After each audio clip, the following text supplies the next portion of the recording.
One thing that I don't believe is talked about enough that I feel like is really important is being in a caloric deficit is hard.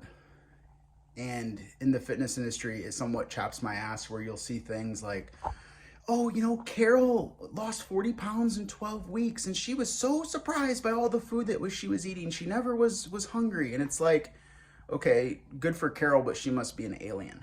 Because being a caloric deficit is hard. Like, you're gonna have moments along the way where you want to eat an entire large pizza. You're gonna have cravings. You're gonna have those moments, a couple times a week where you simply want to eat more food. And you see all these people out there that give you little tips and tricks like, oh, just meditate for 10 minutes, or go and look at your vision board and look at that picture in Cabo when you were 22 and you wanting to get back there, and then your craving will go away. Like, no, it won't.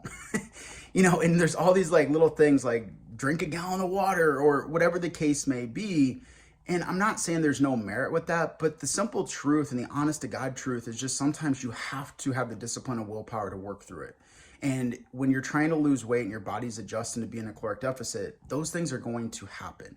I was talking to a client yesterday and they were dealing with some cravings and stuff. And even though they've done really well, they're like, Bo, it's been really hard. Like, there have been moments where I want to, binge or order an entire large pizza from Pizza Hut and get it delivered. And I just said, that's part of this journey.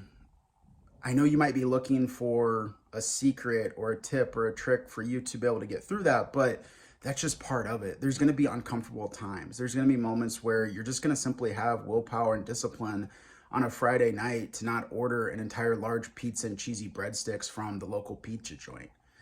That's just part of the journey. And I think it's important to understand that, because you see so many things out there about how easy it is, or, you can do all these 1,000 different things to eliminate the craving in that moment, but it's just simply not true. So I think if you understand when you start your journey, you're going to have a couple moments like that, a couple times a week, more likely than not. And it really just comes down to discipline and willpower and how bad you want it. And that's it. And there's nothing else you can do.